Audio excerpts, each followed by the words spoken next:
यह कहानी एक व्यक्ति की है जो अपनी जीवन यात्रा में निराशा और दुख के बादलों से घिरा हुआ था। वह व्यक्ति हर रोज अपने मन में एक प्रश्न पूछता था, आखिर क्यों मैं इतना दुखी हूं? क्या मेरे जीवन में खुशियां कभी आएंगी? उसकी यह स्थिति उसे और भी गहरे अवसाद में डुबो रही थी। उसका नाम मोहन था। मोहन एक साधारण व्यक्ति था। वह एक छोटे से गांव में रहता था और उसकी जीवन शैली बिल्कुल आम थी। उसके पास न तो कोई बड़ा धन था और न ही कोई बड़ी समस्या, लेकिन फिर भी वह हर समय एक अनजाने दुख में जी रहा था। उसका मन शांत नहीं था और उसे ऐसा लगता था कि जीवन में कुछ कमी है। हर रोज काम पर जाते समय लोग उसे देखकर कहते, मोहन हमेशा उदास क्यों रहता है? ये बात उसे और भी दुखी कर देती थी। मोहन की दिनचर्या साधारण थी। सुबह उठता, काम पर जाता, फिर घर लौटता और रात को सो जाता। लेकिन हर दिन उसके दिल में वही सवाल उठते रहते थे, क्या जीवन में कुछ और नहीं है? क्या मेरे भाग्य में सिर्फ दुख ही लिखा है? उसने अपनी दुख भरी जिंदगी से तंग आकर कई बार दोस्तों से और गांव के बुजुर्गों से सलाह मांगी, लेकिन कोई भी उसे सटीक उत्तर नहीं दे पाया। एक दिन मोहन ने सुना कि पास के जंगल में एक महान साधु रहते हैं जो जीवन के गूढ़ रहस्यों को जानते हैं। लोग कहते थे कि वे साधु दुखी लोगों को जीवन की सच्चाई समझाते हैं और उनके जीवन में खुशियां भरते हैं। यह सुनकर मोहन के मन में उम्मीद की एक किरण जागी। उसने सोचा, शायद यह साधु मेरी समस्याओं का हल जानता हो।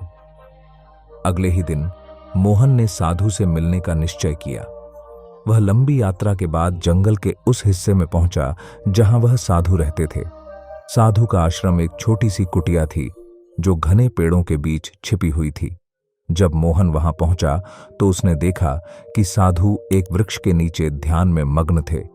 मोहन ने साधु के पास जाकर उन्हें प्रणाम किया और विनम्रता से कहा, हे महात्मा, मैं बहुत दुखी हूं। मेरे जीवन में शांति नहीं है। हर रोज मैं अपने जीवन से थका हुआ महसूस करता हूं। कृपया मुझे बताइए कि मैं इस दुख से कैसे बाहर आ सकता हूं। साधु ने अपनी आंखें खोलीं और मोहन की ओर ध्यानपूर्वक देखा। उनकी आंखों में असीम करुणा और समझ की झलक थी। उन्होंने शांत स्वर में कहा, पुत्र, दुखी होने का कारण यह है कि तुम अपने जीवन की सच्चाई को नहीं समझते। जब तक तुम जीवन के असली अर्थ को नहीं जानोगे, तब तक तुम्हारे मन में यह असंतोष और दुख बना रहेगा। मोहन ने आश्चर्य से पूछा, महात्मा, जीवन का असली अर्थ क्या है? मैं कैसे इसे समझ सकता हूं? साधु ने उसे पास बिठाकर कहा, तुम्हारा दुख इसलिए है क्योंकि तुम हमेशा बाहरी दुनिया में खुशियों की तलाश कर रहे हो। धन, सम्मान और दूसरी भौतिक वस्तुओं में खुशी तलाशना एक अस्थायी अनुभव है। ये चीजें तुम्हारे मन को कभी भी स्थायी शांति नहीं दे सकती। असली खुशी तुम्हारे भीतर है। तुम उसे तब तक नहीं पा सकते जब तक तुम आत्म जागरण और सच्चे आत्मबोध को नहीं समझोगे। साधु ने कहा, सबसे पहले तुम्हें यह समझना होगा कि जीवन में जो कुछ भी होता है वह तुम्हारी सोच और प्रतिक्रिया पर निर्भर करता है। जीवन में हर परिस्थिति तुम्हारे विकास का एक हिस्सा है। अगर तुम इसे स्वीकार कर लेते हो तो दुख अपने आप कम हो जाएगा। मोहन ने पूछा, स्वीकृति का क्या मतलब है महात्मा? साधु ने समझाया, स्वीकृति का अर्थ है कि तुम जीवन में जो भी हो रहा है उसे वैसे ही स्वीकार करो जैसा वह है। जो कुछ भी तुम्हारे जीवन में हो रहा है उसे बदलने का प्रयास किए बिना पहले उसे पूरी तरह स्वीकार करना सीखो। जब तुम ऐसा करते हो तो तुम अपने अंदर एक शांति का अनुभव करते हो। मोहन ने सोचा, क्या मैं वास्तव में अपने दुखों को स्वीकार कर सकता हूं? क्या इससे मुझे राहत मिलेगी? लेकिन वह समझ गया कि शायद यही उसकी सबसे बड़ी समस्या थी। वह अपने जीवन की कठिनाइयों और समस्याओं को स्वीकार नहीं कर पा रहा था। साधु ने आगे कहा, दूसरा कदम यह है कि तुम अपनी खुशी की तलाश बाहर न करो। लोग अक्सर सोचते हैं कि जब उनके पास धन होगा, अच्छे संबंध होंगे या समाज में प्रतिष्ठा होगी, तभी वे खुश होंगे। लेकिन असली खुशी किसी बाहरी चीज से नहीं मिलती, बल्कि तुम्हारे अपने मन और आत्मा की शांति में होती है। मोहन ने पूछा, महात्मा, मैं अपनी अंदरूनी खुशी को कैसे पा सकता हूं?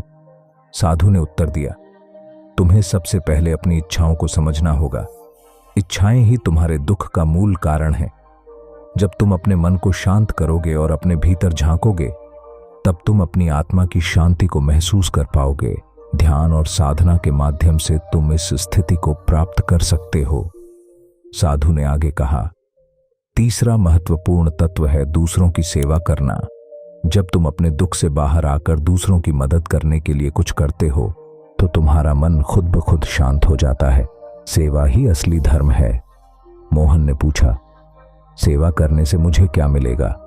साधु ने कहा, सेवा करने से तुम्हें यह एहसास होगा कि जीवन सिर्फ तुम्हारे बारे में नहीं है, दूसरों की खुशी में तुम्हारी खुशी छिपी है।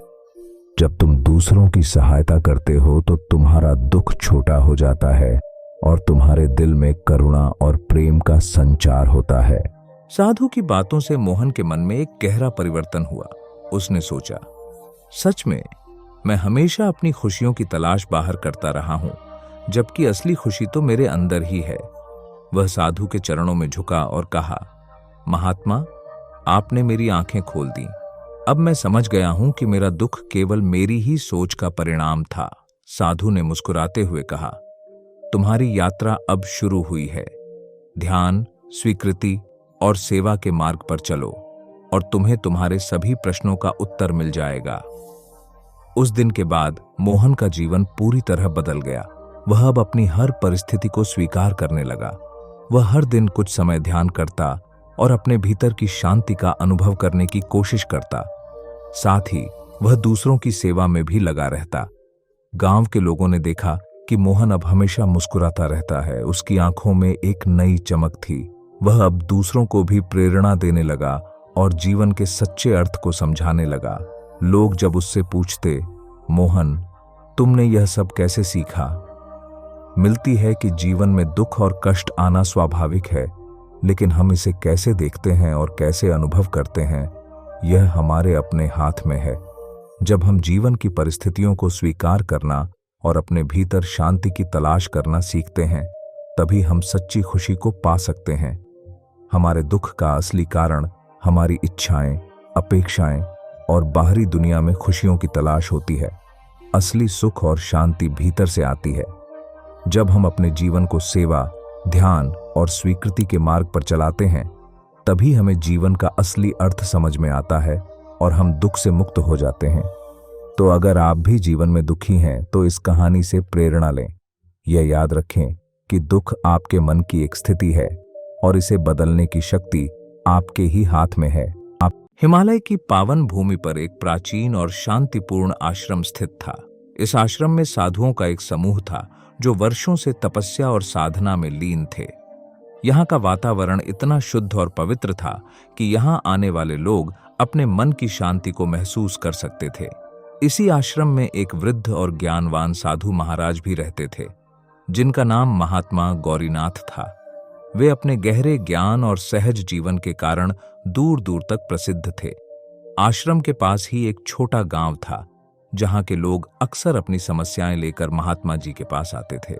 महात्मा गौरीनाथ जी अपने सरल और प्रेमपूर्ण शब्दों से उनके जीवन की कठिनाइयों का समाधान निकाल देते थे।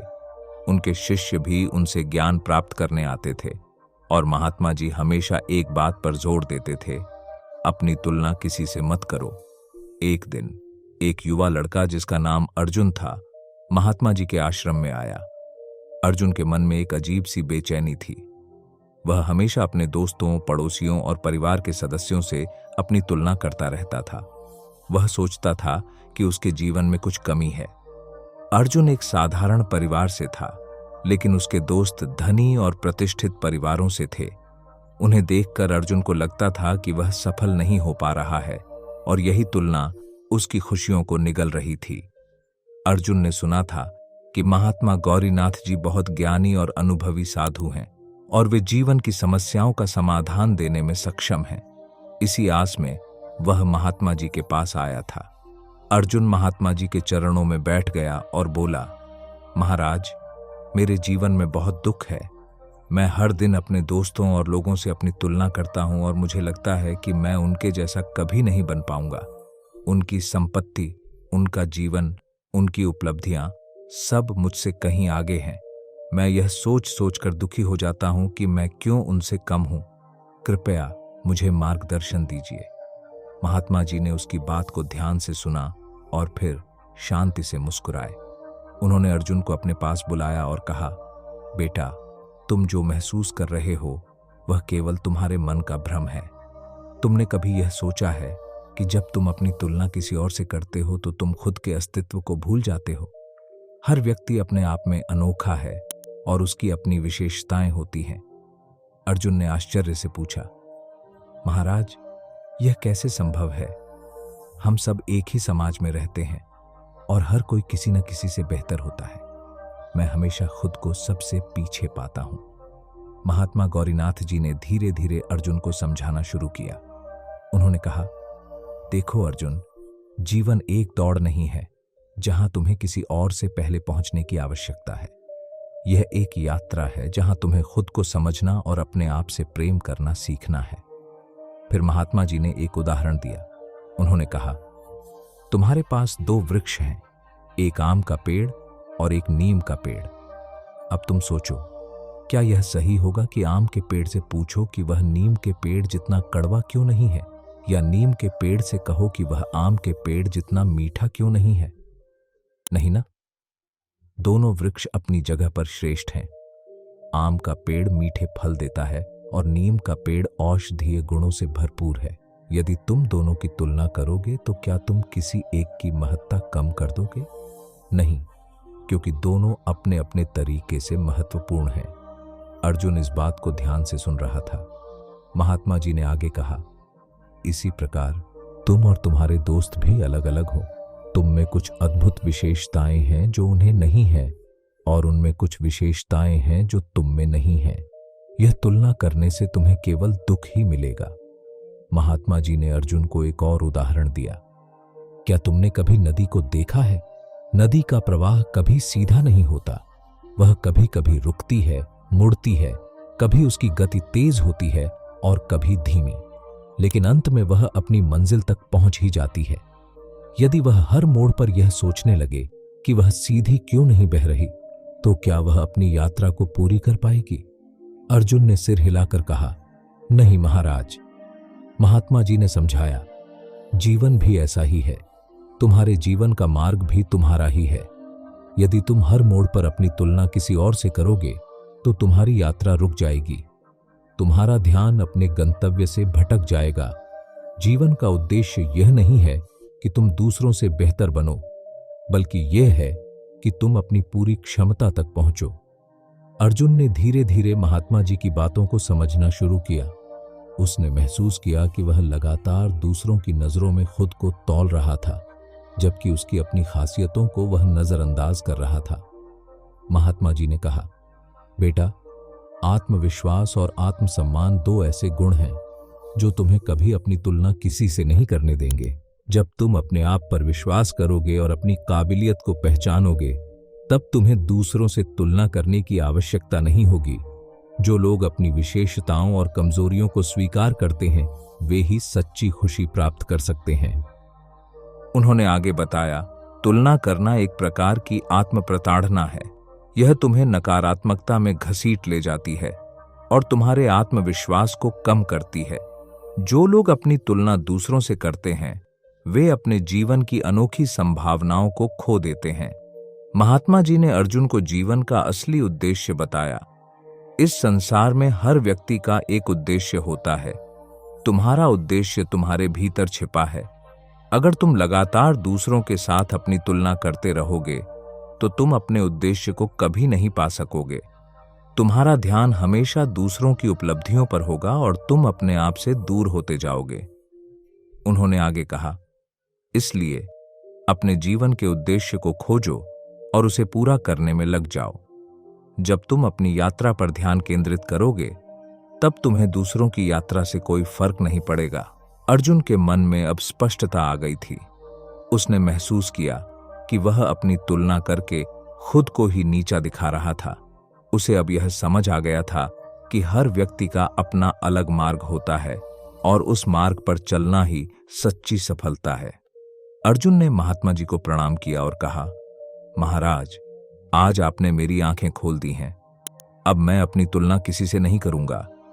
मैं अपने आप को स्वीकार करूंगा और अपनी यात्रा पर ध्यान केंद्रित करूंगा। आपकी यह शिक्षा मेरे जीवन में हमेशा मार्गदर्शक बनी रहेगी। महात्मा जी ने मुस्कुराते हुए कहा, बेटा, याद रखना, जब तुम अपनी तुलना दूसरों से करना बंद कर दोगे, तभी तुम अपने जीवन में सच्ची शांति और सफलता प्राप्त करोगे। हर व्यक्ति का सफर अलग होता है और तुम अपनी यात्रा में सर्वश्रेष्ठ हो सकते हो जब तुम अपने आप से प्रेम करोगे और अपने जीवन की विशेषताओं को पहचानोगे। अर्जुन ने महात्मा जी की बातों को जीवन में उतारने का निश्चय किया। वह अपने गांव वापस लौटा, लेकिन अब उसकी सोच में एक गहरा बदलाव आ चुका था। अब वह अपनी तुलना किसी से नहीं करता, बल्कि अपनी खुद की विशेषताओं और कमजोरियों को समझकर अपने जीवन में आगे बढ़ने का प्रयास करता। यह कहानी हमें यह सिखाती है कि अपनी तुलना किसी और से करने से हम केवल अपने आत्मविश्वास को कम करते हैं। हर व्यक्ति की अपनी विशेषताएं होती हैं और हमें अपनी क्षमताओं पर ध्यान केंद्रित करना चाहिए। जीवन में सफलता का अर्थ यह नहीं है कि हम दूसरों से बेहतर बने, बल्कि यह है कि हम अपने जीवन के उद्देश्य को समझें और उसे पूरा करें। तो अपनी तुलना किसी से मत करो। तुम अनोखे हो और तुम्हारी यात्रा भी अनोखी है। जब तुम अपनी तुलना किसी से करना बंद करोगे, तभी तुम अपनी असली क्षमता को पहचान पाओगे और जीवन में सच्ची शांति और संतुष्टि प्राप्त करोगे।